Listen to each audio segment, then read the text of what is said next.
நான் நாகராசா வர்ணவலசிங்கம். நேற்றைய தினம்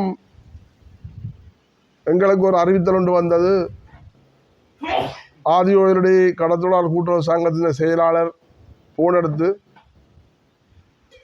தொண்டவிராதி சங்கத்துக்கு தெரிவிக்கும்படி மர அறிவித்தல் வரையும் கடலுக்கு போகண்டாமாம், அப்படி கடலுக்கு மீறி போனால் சட்ட நடவடிக்கை எடுக்கப்படுமாம் என்று சொல்லி நீதிவளத்துறை சமாசத்துக்கு அறிவித்து சமாசம் ஊடாக அந்த அறிவித்தலை தாங்கள் தருகிறோம் என்று சொல்லி எங்களுக்கு ஒரு அறிவித்தல் ஒன்று வந்தது. உண்மையின்படி இது தலைச்சோளகம். தலைச்சோளகம் என்று சொன்னால் இந்த காலத்திலே வைகாசி புயல், வைகாசியில் சோளகம் அடிக்கிறது. இது ஒரு சின்ன சாதாரணமான காற்று. இது உண்மையின்படி சோளகம் அடிக்குமா இருந்தால் நாங்கள் பார்த்தால் எங்கள் அங்கால காங்க சுந்தர முனையும் தெரியாது, பருத்துற முனையும் தெரியாது. அவ்வளோ புழுதி அடித்து உங்களுக்கு ஒன்றும் தெரியாத கிடக்கிற காலம். அப்படி அடிக்கிற காற்று சோளகம். அந்த காலத்திலே நாங்கள் தொழில் போனாங்கள்லாம் உழைச்சினாங்கள்லாம் இப்படி ஒரு சட்ட நடவடிக்கையும் எங்களுக்கு வரையில்லை. இப்போ இன்றைக்கு கடலுக்கு போனால் சட்ட நடவடிக்கை எடுபடும் என்று சொல்லி எங்களுக்கு தொண்டவிநாதி சங்கத்துக்கு அறிவிக்க நான் தொண்டவிநாதி சங்கத்துக்கு அறிவிச்சான். இப்படி ஒரு தகவல் ஒன்று வந்திருக்கு.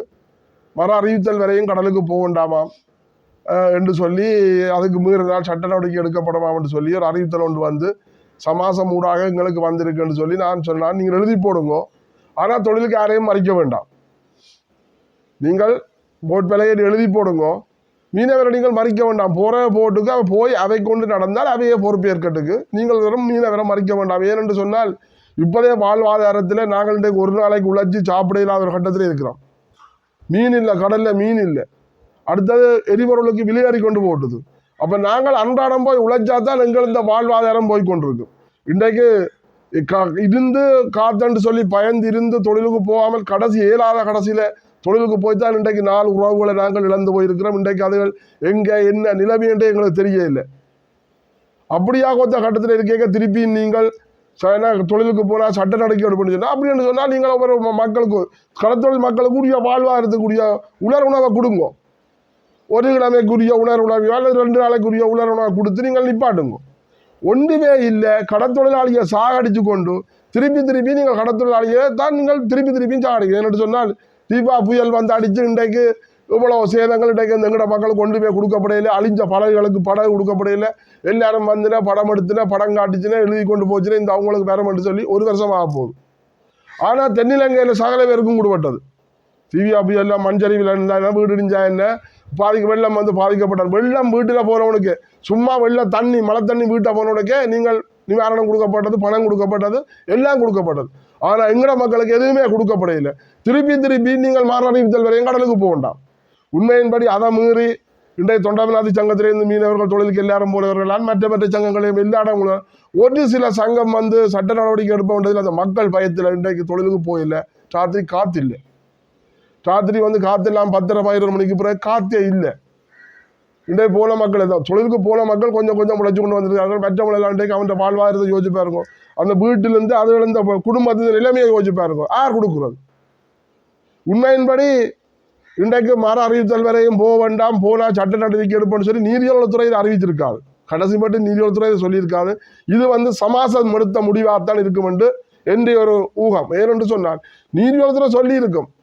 இப்போ காத்தடிக்குது, புயல் அடிக்குது, இப்படி பிரச்சனையை வருகிறது, நீங்கள் தொழிலுக்கு போகண்டான்னு சொல்லி நீதிவளத்துறை சொல்லும். ஆனால் சட்ட நடவடிக்கை எடுப்போம்னு சொல்லி நீதிவளத்துறை சொல்லியிருக்காதுன்ற எங்களுக்கு ஒரு நம்பிக்கை இருக்குது. ஆனால் இதை உண்மையின்படி ஒரு அரசியல் நோக்கங்கள், இது அரசியல் கருதி ஒரு சர்வாதிகார முறையில் தான் இந்த கடல் மறிக்கப்பட்டது. ஒரு சர்வாதிகார முறையில் தான் இந்த கடல் மறிக்கப்பட்டது என்று சொன்னால் சில சங்கங்கள் தொழிலுக்கு போகிறது, சில சங்கங்கள் சட்ட நடவடிக்கை எடுப்பாங்கன்ற பயத்தில் தொழிலுக்கு போயில்லை. இல்லை, அந்த குடும்பங்களை யார் பார்க்கறது? அந்த குடும்பங்கள் இந்த சிபிஎம் என்ன காற்று இன்றைக்கு நேற்று அடிக்கல. அது மீனவருக்கு தெரியும். எந்த காற்று எப்படி அடிக்குது, என்ன வேணி எங்கே தொழில் செய்யணும் மீனவருக்கு தெரியும். அவங்க இன்றைக்கு இல்லை, இன்றைக்கு நேற்று கிட்ட மக்கள் அடுத்த தொழில் செய்யலை. இந்த காற்று வருஷம் அடிக்கிற காற்று தலைச்சோளம்.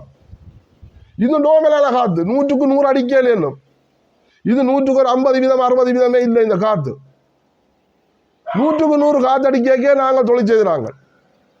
பேமரத்தில் போய் பேமரம் முறிஞ்சு விழுந்தது, பேமரத்தில் போய் சில போட்டுகள் பிறண்டது, பிறகு நிமித்தி வந்தது, அப்படியெல்லாம் நாங்கள் தொழில் செய்கிறாங்க.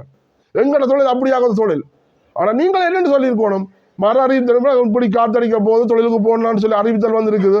நீங்கள் போகிறது போதும் கூட பிரச்சனை. ஆனால் போய் ஒன்று நடந்தால் எங்களுக்கு அது பொறுப்பில்லை என்று சொல்லி ஒரு சொல்லியிருக்கலாம்.